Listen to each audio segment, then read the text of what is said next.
Menurut saudara-saudara, apakah marah itu baik atau marah itu tidak baik? Pasti di antara kita sebagian mengatakan bahwa marah itu baik jika dalam situasi yang tepat, jika dalam waktu yang tepat. Tetapi ada juga yang mengatakan bahwa marah itu tidak baik. Marah itu dosa. Apakah iya marah itu dosa? Biasanya orang menjadi marah karena sesuatu hal yang memancing sehingga dia menjadi marah. Apakah itu karena kejahatan orang lain? Ataukah itu karena kekerasan? Ataukah itu karena penindasan? Ataukah itu karena ketidakadilan? Ini adalah penyebabnya sehingga seseorang itu menjadi marah, baik di dalam sekolah atau di luar sekolah, di dalam rumah atau di luar rumah. Dan yang kedua adalah mengapa seseorang itu menjadi marah. Kemarahan adalah bentuk pelampiasan atas keputusasaan. Biasanya orang menjadi marah adalah bentuk pelampiasan karena dia tidak mampu lagi menahan yang di dalam hatinya, sehingga dia melampiaskannya dengan cara menjadi marah. Tetapi bukan berarti kita harus membiasakan diri menjadi marah. Tidak. Kadang-kadang marah itu bisa dibenarkan, tetapi bukan berarti kita harus membiasakan diri untuk menjadi marah. Karena Rasul Paulus mengatakan bahwa hendaknya orang yang percaya itu harus membuang sifat marah itu dari dalam hidup kita masing-masing. Kepada saudara-saudariku dimanapun Anda berada, ingatlah bahwa kita ini adalah murid-murid Tuhan Yesus. Kita adalah murid-muridnya yang harus mendengarkan perintahnya. Kita diperintahkan yang pertama adalah untuk mengatakan kebenaran, kebaikan, kedamaian tanpa harus marah-marah. Maka jangan biarkan dirimu terus menjadi marah. Atau jangan biasakan dirimu menjadi marah.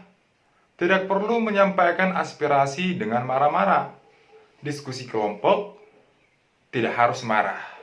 Ketika kita diperintah, diajarin, jangan juga menjadi marah.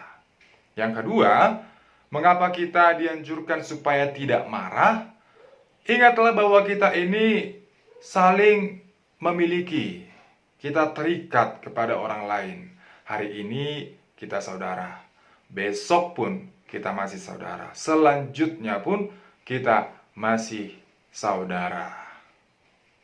Oleh karena itu, jika selama ini kita marah, atau jika selama ini kita susah untuk menghilangkan sifat marah, maka cobalah untuk tidak lagi marah-marah. Mengapa? Karena kemarahan itu bersifat korosif. Kemarahan itu bersifat korosif. Dia merusak dan menghancurkan. Dia merusak dan menghancurkan. Apakah itu dirimu sendiri, ataukah itu komunitasmu, atau jangan-jangan keluargamu, atau jangan-jangan bisa jadi pekerjaanmu, ya, persahabatanmu, dan percintaanmu. Semuanya bisa rusak dan hancur jika kita membiarkan diri kita terus menjadi marah. Kalau boleh jujur, siapa sih yang tidak sakit hati dengan perkataan atau perbuatan yang jahat kepada kita? Ya, semua orang merasakan kegesalan. Semua orang pasti merasa sakit hati karena perkataan orang lain atau karena perbuatan orang lain yang jahat kepada kita.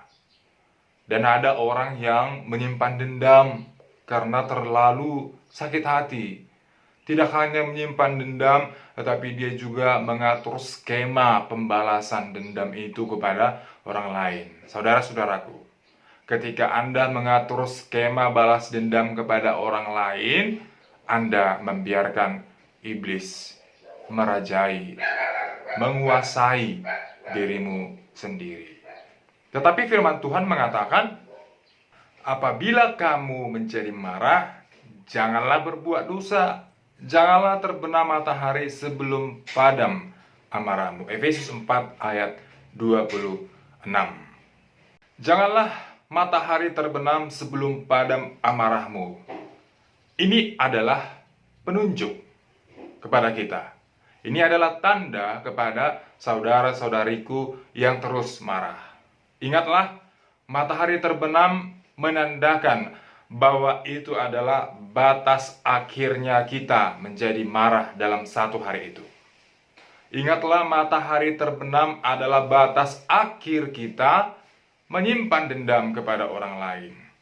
Yang terakhir, ingatlah, matahari terbenam adalah tandanya kita harus mengampuni orang lain.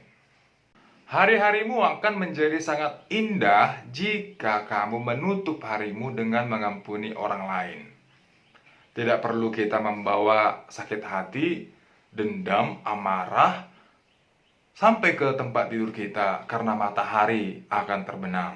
Tetapi terbenamnya matahari menunjukkan bahwa kita juga harus membenamkan rasa sakit hati kita, harus membenamkan rasa dendam kita, harus membenamkan seluruh emosi kita.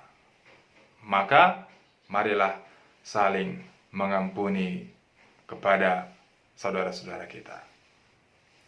Apakah Anda masih mau marah?